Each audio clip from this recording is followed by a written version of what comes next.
어, 2020년 1, 2회 통합, 그죠? 자동차 정비 산업기사 기출문제 풀이입니다. 제3과목 자동차 셰시고요. 그죠? 네, 자동차 셰시 쪽에 관련되어 있는 내용을 문제 풀이를 한번 해보도록 하겠습니다. 뭐, 간단한 부분들이니까 뭐 오래 걸리지 않고 쉬운 문제들은 빨리빨리 넘어가도록 하죠. 그죠? 네. 자, 첫 번째 41번 이렇게 나왔죠. 휠 얼라이먼트의 주요 요소가 아닌 것은 뭐 캠버, 셋백, 캐스터, 그죠? 경사각 이런 것들, 토인, 토아웃 이런 것도 있죠. 주요 요소가. 캠 옵셋은 뭐 주요 요소로 보기 좀 힘들어요. 그죠? 네, 2번이 답이 될 거예요. 그래서 캠버, 캐스터, 킹핑 경사각 이런 거 배웠고, 뭐 셋백이나 이런 것들, 그리고 토인, 토아웃에 대한 이런 주요 요소에 대한 얼라이먼트 요소를 우리는 공부를 했고요. 캠 옵셋 같은 것들은 뭐 주요 요소로 보기 좀 힘들고. 그죠? 자, ECS 제어에 필요한 센서와 그 역할로 틀린 것은 일단 뭐 차속 센서, 차량의 주행 속도, 그죠? 검출하는 거고요. 차고 센서, 차체 높이를 검출하는 거죠. 조향의 각속도 센서, 현재 조향 방향이나 각도를 검출하는 데 사용되는 거고요. G 센서는 가속도 검출 센서예요. 그죠? 상하 가속도나 좌우 방향에 대한 것들, 그죠? 상하 가속도, 뭐 ECS 시스템에서, 그죠? 이 상하 진동량이나 진폭에 대한 것들을 감지하기 위한 가속도 센서입니다. 그죠? 각속도가 아니죠. 네, 그래서 1번이 답이 될 거고. 자, 43번. 최고 출력이 90마력으로 운전되는 기관에서 기계 효율이 0.9, 그죠? 변속 장치를 통해서 전달된다 그러면 90%죠? 효율이. 그러면 동력 전달된다 그러면 일단 81마력으로 전달이 되겠네요. 그죠? 90마력이 90%로 동력이 전달되니까 변속 장치를 통해서. 그러면 81마력이 나올 거고요. 그죠? 그때 기관의 회전수가 5000rpm이고 변속기 2.5다. 그러면 엔진이 이렇게 있으면 변속기를 통해서 프로펠러 샤프트를 지금 구하는 거잖아요. 그러면 여기가 2.5면 엔진 RPM이 5000이다 그러면 얼마예요? 2.5배 감속이니까 RPM은 2000이 되겠죠. 그죠? 추진축 RPM은 2000 RPM이 될 겁니다. 그죠? 자, 그리고 그때 뭐 우리가 회전력, 그죠? 마력을 구하는 거죠. 우리가 회전력은 토크잖아요. 우리가 이거 PS를 구할 때요. 716분의 토크 곱하기 RPM 이런 거 했었잖아요. 그죠? 네. 그래서 뭐 우리가 지금 나오는 마력이 81마력이다. 그러면 그죠? 716분의 토크를 지금 회전력을 구하는 거니까 곱하기 RPM은 얼마예요? 2000rpm이죠. 이렇게 계산해서 토크를 계산하시면 뭐 28.98 뭐 얼마 나올 거예요. 그죠? 그러면 한 29kg/m가 되겠죠. 그래서 답은 3번이 될 겁니다. 그래서 간단한 공식으로 풀 수 있는 문제입니다. 그죠? 그래서 3번이 답이 될 거고요. 자, 브레이크 파이프라인에 잔압을 두는 이유로 틀린 것은, 그죠? 잔압을 두는 이유, 베이퍼록을 방지해야죠. 그죠? 브레이크의 또 작동 지연도 우리가 감소시킬 수 있고, 필실린더에서 적당한 압력으로 잔압이 유지되다 보니까 브레이크가 누설되는 것들도 방지할 수 있고, 그죠? 피스톤이 제자리로 복귀하도록 도와주는 건 아니죠, 잔압이. 그죠? 피스톤이 제자리로 복귀하도록 도와주는 역할을 하는 건 아닙니다. 그래서 브레이크 잔압 같은 것들을 두는 이유 같은 것들, 목표 같은 것들 잘 알아두시면 될 것 같고, 무단 변속기의 장점으로 틀린 것은, 그죠? 무단 변속기는 우리 정해진 풀리 구간 안에서 단수가 없이, 그죠? 부드럽게 이렇게 증속과 감속을 계속적으로 이루는 이런 무단 변속 CVT 변속기라고 얘기하죠. 그래서 변속 충격이 없죠. 적죠. 뭐 가속 성능도 우수하고 연료 소비량이 감소하죠. 최적 RPM 영역, 엔진 RPM 운전 영역에서 속도가 증속과 감속이 이루어지기 때문에 연료 소비량 같은 것들이 증가하지 않죠. 일반 자동 변속기에 비해서 소비율이 좋아지고, 그죠? 연료 소비율이 향상될 수 있고, 연료 소비량이 증가한다는 것은 장점으로 틀린 거죠. 이 얘기를 보시면 될 것 같고, 노면과 직접 접촉은 하지 않고 완충작용을 하면서 타이어의 규격이나 기타 정보가 표시되는 부분은 어디예요? 타이어의 옆에 측면이죠. 사이드월 부분입니다. 그죠? 이런 문제는 진짜 한 2초 만에 풀 수 있는 거죠. 네. 자, 제동시 뒷바퀴의 럭으로 인한 스핀 방지하기 위해서 사용되는 것. 그죠? 우리가 제동했을 때 앞에 차량이 이렇게 있으면 앞부분에 대해서는 엔진 변속기나 여러 가지 무거운 부품들이 앞에 많이 들어가 있죠. 그래서 제동 그 압력, 제동 페달에 대한 캘리퍼에 작용하는 제동 압력이 앞바퀴가 크고 뒷바퀴는 좀 비교적 상대적으로 가볍잖아요. 그러다 보니까 제동 압력이 크게 가면 안 되죠. 가벼운 쪽에 제동 압력이 동일하게 가버리면 뒷바퀴가 먼저 락이 되잖아요. 뒷바퀴가 나게 되면 차량이 가벼운 쪽이 먼저 잠겨버리기 때문에 차량이 스핀 운동을 하죠. 그래서 이런 것들을 방지하기 위해서 우리가 기계적인 장치로 달아놓은 게 프로포셔닝 밸브입니다.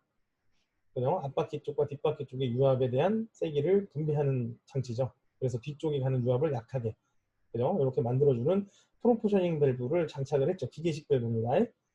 자, 근데 이제 지금 요즘에 이제 EBD 시스템이 나오면서, 그죠? 이제 뒷바퀴에 가해지는 하중이 증가함에 따라서 뒷바퀴에 가는 제동력도 변화를 줄 수 있는 이런 시스템이 이미 탑재가 되고 있고, 어쨌든 뒷바퀴의 제동 시에 뒷바퀴의 럭 상태를, 그죠? 스핀을 방지하기 위해서는 프로포셔닝 밸브가 달려 있었다. 엔진 RPM이 2000rpm, 주행 중인 자동차에서 수동 변속기의 감속비가 0.8, 차동장치 구동 피해 일수가 6, 링기어 일수가 31대, 왼쪽 바퀴가 600rpm으로 자는 오른쪽 바퀴 몇 바퀴. 이거는 자, 엔진이 이렇게 있고, 그죠? 변속기 있고, 프로펠러 샤프트, 종감속 기어가 이렇게 있을 거예요. 그죠? 그리고 여기에 이렇게 차동 기어가 달리겠죠. 차동 기어에서 이렇게 바퀴로 연결이 될 겁니다. 그죠? 그때 엔진 RPM이 2000, 변속비 0.8. 그러면 추진축은 얼마나 도나요? 이 1보다 작으니까 증속이죠? 계산해서 2000 나누기 0.8 하시면 2500rpm으로 돌 겁니다. 여기 피니언 일수가 몇 개예요? 6개. 링기어 일수가 30개. 여기 감속비는 얼마입니까? 5죠. 그죠? 5배만큼 감속을 한다는 거죠. 그럼 2500rpm이 종감속기를 통하게 되면 바퀴 쪽의 rpm은 얼마예요? 각각 500rpm으로 돌겠죠. 5배니까 2500을 5로 나눠야죠. 그럼 500rpm으로 직진 상태인데, 그때 왼쪽 바퀴가 600rpm 되고, 그러면 오른쪽 바퀴는 얼만큼 rpm이 되겠다는 거죠. 여기가 600이 되면 이쪽에서 100이 더 증가했죠. 그러면 그 증가한 것만큼 얘가 준 거잖아요. 그럼 얘는 400이 되겠네요. 그죠? 이렇게 선회 같은 것들 할 때, 커브 틀 때, 그게 차동장치의 역할이잖아요. 그죠? 그래서 이 차동장치 역할로 인해서 이쪽이 왼쪽 바퀴가 600이면 오른쪽 바퀴는 400, 직진이면 또 500대 500. 그죠? 이런 식으로 구현이 되겠죠. 그래서 1번이 답이 되겠죠. 400rpm. 간단합니다. 그죠? 후륜구동차의 종감속 장치에 구동 피니언과 링기어 중심선이 편심돼요. 구동 피니언이 이렇게 들어오면 이 피니언 중심선과, 그죠? 링기어는 이렇게 물려서, 그죠? 종감속 링기어 이렇게 물려 중심선이 서로 어긋나게 편심되게 이렇게 설치되는 이런 기어 타입을 우리는 무슨 기어라 그래요? 하이포이드 기어라고 얘기합니다. 하이포이드 기어. 그죠? 이거 4번. 그래서 차체도 낮출 수 있고, 차체 높이 추진축이 낮아지니까, 그죠? 차고를 낮출 수도 있고, 물림률이 커서, 그죠? 큰 동력 전달하는데 유리하고, 회전이 비교적 정숙한데 설계나 만드는 게 상당히 좀 어렵죠. 그죠? 설계 구조나 이런 것들을 설계하는 게 상당히 좀 까다롭다. 그리고 극압성 윤활유를 써야 된다. 뭐 이런 단점들이 있습니다. 그죠? 그래서 어쨌든 하이포이드 기어 형상을 지금 나타내고 있는 게 49번 문제. MDPS의 장점으로 틀린 것은? 전동 모터 구동 시 큰 전류가 흐르나요? 아니죠. 아니면 우리가 벨트 타입이나 감속기어 타입으로 해서 감속기를 두고 있기 때문에 뭐 이게 큰 전류가 완전히 대전류 측면에 큰 전류가 흐르진 않죠. 그죠? 그래서 뭐 토크 센서나 이런 것들 같이 하나로 묶여져 있고, 뭐 컬럼 샤프트에 되면 CMDPS라고 얘기하고요. 렉 기어에 되어 있는 게 RMDPS, 그리고 뭐 피니언 기어 쪽에 되어 있다 그러면 PMDPS, 이렇게 종류별로 나눌 수 있죠. 그래서 엔진 출력과 향상과 연비를 저감할 수 있죠. 얘는 엔진 쪽에 뭐 어떤 파워 스티어링이나 유압식을 쓰지 않잖아요. 그죠? 그리고 이제 오일 펌프 유압을 이용하지 않아서 호수 같은 거나 무게도 가벼워지죠. 그리고 정밀 조향 제어가 가능하고, 시스템이 고장했을 때는 뭐 운전자한테 알려줄 수 있는 시스템이 당연히 돼 있겠죠. 답은 1번이 됩니다. 그죠? 장점으로 틀린 것입니까? 공기식 제동장치의 특성으로 틀린 것은? 공기식 제동장치니까, 그죠? 우리가 뭐 베이퍼로 이런 거 없겠죠. 차량 중량, 그래서 대형 차량에 많이 쓰고 있고, 그죠? 공기가 조금 누출돼도 일정 압력 유지만 되면 제동 성능이 현저하게 저하되지 않는 장점이 있죠. 유압식은 안 되죠. 유압식은 세면 무소리 되기 시작하면 끝나잖아요. 그죠? 브레이크 장치 심각한 문제가 생기는 거고, 이런 공기식은 제동 성능이 현저하게 저하되지 않는 특징이 있습니다. 그죠? 그리고 이제 브레이크 페달 닿는 양에 따라 제동이 감소된다? 그죠? 조작하기 쉽다. 조작하기 좀 민감하죠. 이 브레이크 페달이 닿는 양, 그러니까 우리 밸브예요, 밸브. 브레이크가. 그러니까 유압식처럼 꽉 밟는다 그래서 세게 압력이 형성되는 게 아니라 이 에어브레이크는요, 밸브를 개폐하는 양을 맞춘다고 생각하시면 돼요. 그래서 제동력을 누르는 힘으로 컨트롤하는 게 아니라 브레이크 페달 밟아서 밸브가 열리는 양에 따라서 제동력을 구현하기 때문에 조작하기가 조금 민감할 수 있어요. 그죠? 그래서 4번이 특성으로 좀 맞지 않는 설명으로 봐야 될 것 같아요. 그죠? 4번을 정답이 될 것 같고, 휠스피드 센서 타용 오실로스코프 측정을 하면 일단 최저 전압 다 볼 수 있죠. 평균 전압 나오죠. 피크 전압도 다 나오잖아요. 이렇게. 그죠? 근데 이제 평균 저항값 이런 것들은 뭐 스코프화용해서 보일 수가 없죠. 그죠? 2번이 답이 될 겁니다. 그죠? 자, 53번.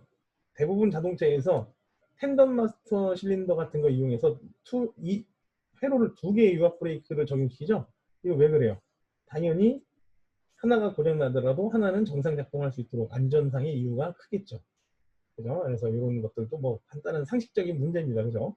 회로를 두 개를 만들어 놓고 유압 브레이크를 사용한다. 전륜 쪽과 후륜 쪽 뭐 이렇게 분리를 시켜놓는 이유가 뭐냐? 안전상의 이유 때문에가 가장 크죠. 그죠? 그래서 1번이 답이 될 겁니다. 자, 실용화된 무단 변속기, 금속 벨트 많이 쓰죠? 처음에 고무 벨트도 있었죠. 근데 지금 쓰고 있는 것들은 금속 벨트입니다. 그래서 금속 벨트 같은 것들을 이용해서 우리가 CVT 변속기에 1차 분리와 2차 분리를 연결시키는 이런 구조로 지금 쓰고 있다. 그래서 자동 변속이나 무단 변속에 적용되고 있는 금속 벨트. 자, 그리고 자동차 조향 특성 중 전륜 구동보다는 후륜 구동. 자, 뒷바퀴 구동식이에요. 커브를 틀잖아요. 뒷바퀴에서 그죠? 앞을 미는 역할로 커브를 틀게 되면 어떤 게 더 많이 후륜 구동에서 생기나요? 이렇게 원래 선회보다 그죠? 원래 선회 중심보다 안쪽으로 파고드는 힘이 더 많이 생기죠. 그죠? 그래서 이런 걸 우리 뭐라 그래요? 오버스티어라 그러죠? 그죠? 오버스티어. 이렇게 원래 선의 중심선보다 바깥으로 튀어나가려는 걸 언더스티어라 그러고 안쪽으로 파고 들어오는 걸 오버스티어라 그럽니다. 후륜 구동에서 선의 시에 주로 나타나는 건 오버스티어 현상이 나타날 수 있죠. 그죠? 자, 이거는 뭐 우리 그 구름 저항 구하는 공식이죠? 그죠? 구름 저항이 얼마예요? 차량 중량 곱하기 그죠? 뭐 우리 구름 저항 계수. 그러면 여기 그대로 넣으면 돼요. 중량 1350, 0.02 곱하면 답이 나오죠. 얼마예요? 27? 네, 이렇게 답이 나옵니다. 그래서 간단한 공식으로 풀 수 있어요. 자동 변속기 컨트롤 각 센서의 설명으로 틀린 것은 차속 검출 맞죠? 이게 엔진 회전 속도 검출이에요? 이거 CKP잖아요. 크랭크 포지션. 근데 여기 지금 뭐라고 써있어요? 매스 에어플로우 센서. 공기 유량 센서잖아요. 이게 틀린 거네요. 그죠? 스로틀 밸브, 스로틀 포지션 센서, 오일 온도 센서. 그죠? 다 이런 것들은 자동 변속기 연결되죠. 근데 이제 CKP 엔진 회전 속도 검출은 이건 공기 유량 측정 센서잖아요. 그죠? 설명이 틀린 걸로 2번을 보시면 될 것 같고. 캔돈식 적용된 전동식 동력 조행 장치 MDPS에서 EPS 경고 등이 전멸될 수 있는 조건으로 틀린 것은 그죠? 58번이죠. 자기 진단할 때 이제 진단기 연결해서 할 때 이렇게 깜빡깜빡일 수 있죠. 경고등이 토크 센서 불량이거나 고장 났을 때, 그죠? 모듈의 전원 공급이 이루어지지 않아서 정상적인 작동이 안 될 때 이런 경고등이 점등이 되겠죠. 핸들 위치가 정해져서 플러스 2도 틀어졌다. 이거 만약에 시스템상에 문제가 없고 스티어링 휠을 조립할 때 우리가 약간 그 조립 포인트를 어긋나서 조립하면 약간 틀어질 수 있죠. 이 상황에서는 EPS가 고장난 게 아니잖아요. MDPS가 이게 고장난 게 아니기 때문에 이렇게 단순하게 조향 그 직진은 제대로 유지할 때 약간 핸들이 틀어졌다고 해서 정유치에서 벌어졌다고 해서 EPS 시스템이 문제가 생긴 건 아니죠. 그래서 이걸로 보기 힘든 게 4번이 되겠네요. 자, 수동 변속기 클러치 차단 불량. 클러치를 밟았을 때 동력이 잘 차단이 안 된다. 그죠? 자유 간격이 너무 과소하면 어때요? 자유 간격이 과소하면. 자유 간격이 과소하면 차단은 잘 되죠. 그죠? 접속이 잘 안 되죠. 동력 전달에서 미끄러짐이 발생하겠죠. 릴리스 실린더 소송되면 차단이 잘 안 되겠죠. 2번이 답이네. 그죠? 우리가 수동 변속기에서 릴리스 포크를 직접적으로 작동시키는 실린더가 망가졌다 그러면 파손됐다 그러면 차단 불량 원인이 되겠죠. 클런치판이 과다 마모되면 이것도 마찬가지로 미끄러지는 거죠. 쿠션 스프링도 마찬가지로 미끄러지는 현상이 발생될 수 있어요. 차단 불량이 아니라 그죠? 접속이 잘 안 되는 거죠. 얘네들은. 그죠? 동력 접속이 잘 안 되는 거고 릴리스 실린더 소송됐을 때는 수동 차단 불량의 원인으로 볼 수 있다. 전자제어 에어 서스펜션은 기본 구성부로 틀린 것. 또 컨트롤이 있을 거고요. 그죠? 또 공기 압축기도 있을 거고. 뭐가 있을까요? 공기 저장 탱크, 에어 서스펜션이죠. 마스터 실린더는 어디 들어가는 거예요? 제동 장치 아니에요? 그죠? 제동 장치에 마스터 실린더 들어가잖아. 제동 장치나 뭐 클러치 수동이다 그러면 마스터 실린더 있겠죠. 그래서 이렇게 서스펜션, 현가 시스템, 공기 현가 시스템에 뭐 이런 것들이 포함이 되고 이런 문제는 되게 쉬운 문제죠. 자동차 기본 구조만 알고 있으면 바로 풀 수 있는 문제입니다. 그래서 여기까지 해서 또 실시 파트 20문제를 같이 풀어봤고요. 여러분들 뭐 어렵지 않으니까 설명드리면서 한 번씩 풀어보시면 금방 풀 수 있을 겁니다. 고생하셨습니다.